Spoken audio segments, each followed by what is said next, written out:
My name is Christina Reimer, coming to you from Toronto, for those of you who don't know me. I grew up in this church and am very happy to be back with you today.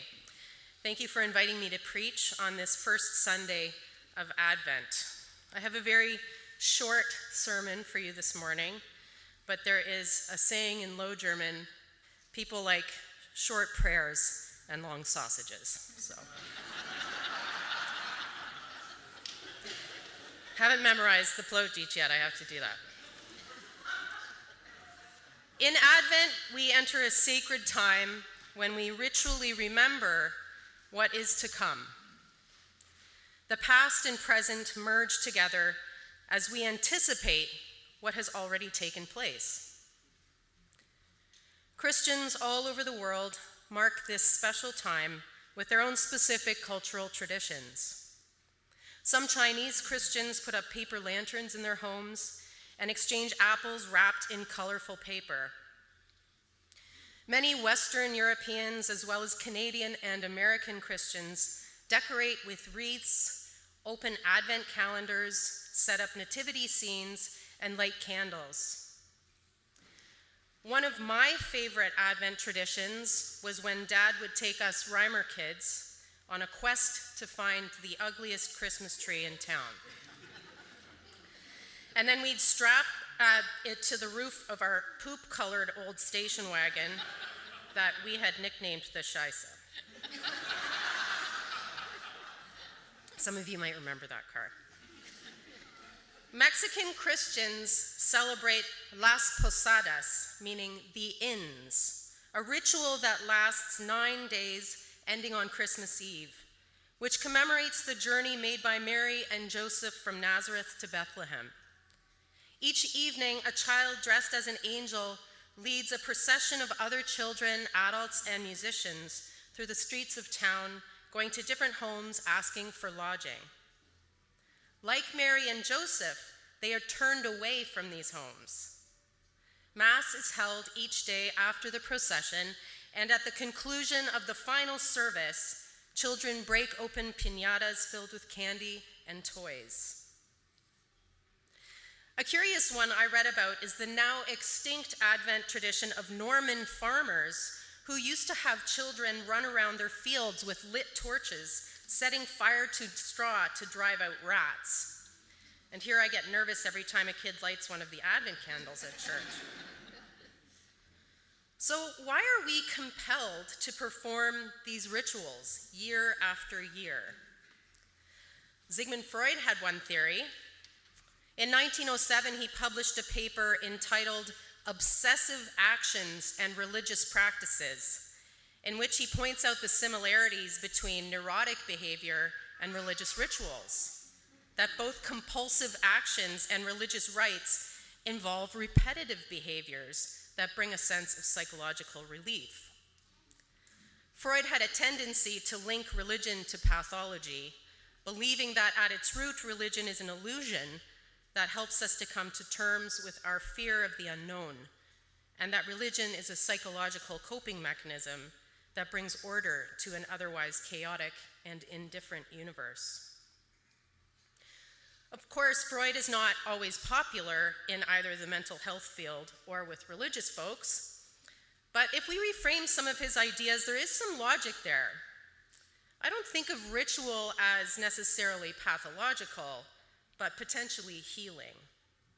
It is true that ritual can bring relief, and it can help us come to terms with painful experiences like grief and loss. Consider the funeral ritual. It can give us a way to process and articulate otherwise confounding and unspeakable things. Small rituals can also be profound and can make the ordinary holy. Religion scholar Jonathan Z. Smith says that ritual is like a focusing lens. He writes that ritual is, quote, in ritual, the ordinary becomes significant, becomes sacred simply by being there. It becomes sacred by having our attention directed towards it in a special way, end quote. Think of the story of Jesus washing his disciples' feet. how much more ordinary could dusty feet be? It is the ritual act of attending to these dusty feet that makes the ordinary holy. Dirty feet become sacred because we pay attention to them. I love this idea of small, ordinary rituals taking on holiness through our focused attention. The French novelist and philosopher Muriel Berberi talks about the ritual of making tea in her book, The Elegance of the Hedgehog. She writes, quote, "When tea becomes ritual, it takes its place at the heart of our ability to see greatness in small things. Where is beauty to be found? In great things that, like everything else, are doomed to die, or in small things that aspire to nothing, yet know how to set a jewel of infinity in a single moment?" Small rituals can take on great significance if they are done with mindful intention. I visited Shawanaga First Nation near Parry Sound for a work trip this year. I was facilitating a workshop on how to build a peer support program for a group of teachers working in the Indigenous elementary school there, where resources for mental health are limited. We got to discussing some of the strengths and struggles of their small community. And when I asked how they find resilience when dealing with trauma, grief, and conflict, a number of participants said ceremony. Ceremonies like smudging, healing circles, and sweat lodge rituals. I learned that for groups like Shawanaga, ritual or ceremony is also a way of reclaiming culture and connecting this generation with the old ways of their ancestors. Christian philosopher Søren Kierkegaard talks about how we are spiritual contemporaries with those who have gone before us when we share the same faith and practice the same rituals. The past and the present become part of a kind of infinite moment. When we observe the various rituals of Advent year after year, we commune with our spiritual ancestors. We share in their faith and in their experience of the holy as we await the coming of Christ. Ritual connects us with others, with those in our midst today and with those who have passed. It is both a collective act and a deeply personal act. In addition to shared experience, ritual can lead to personal transformation. Like many of us, when the pandemic started, I experienced increased anxiety. I noticed that I would frequently wake up to a feeling of fear about what was happening in the world and what could potentially happen to my family and friends. Fear was often my first thought of the day.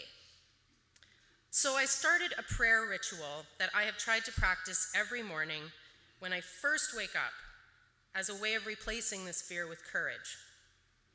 My ritual prayer is a line taken from this morning's passage in Romans. Now is the time to wake up and put on the armor of light. It's a particularly fitting prayer for Advent.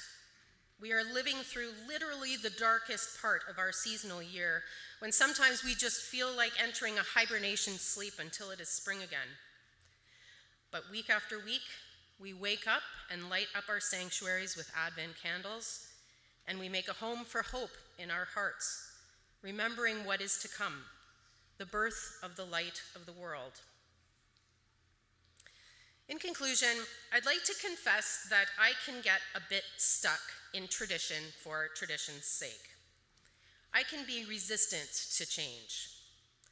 I think especially that when one experiences grief, one tends to cling to the past. But I have to remind myself that sometimes tradition can become rigid and lose its meaning and sacred power. Sometimes we only do things because that's how they've always been done. I heard a story that many of you have probably heard before. I heard it on an NPR podcast about a family that would always cut off the end of their Christmas ham before cooking it. One year someone asked, "Why do we cut off the perfectly good end of the ham and throw it out?" Nobody seemed to know the answer. Finally, Grandpa was asked, and he said that Grandma started doing this because the ham wouldn't fit in their small oven.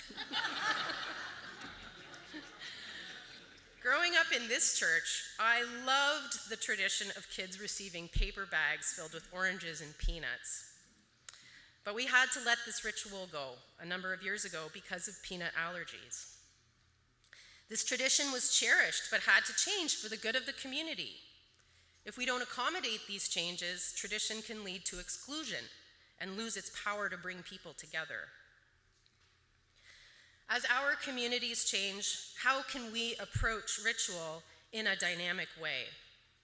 How can we welcome new traditions that expand our sense of community without losing traditions that still have a timeless power?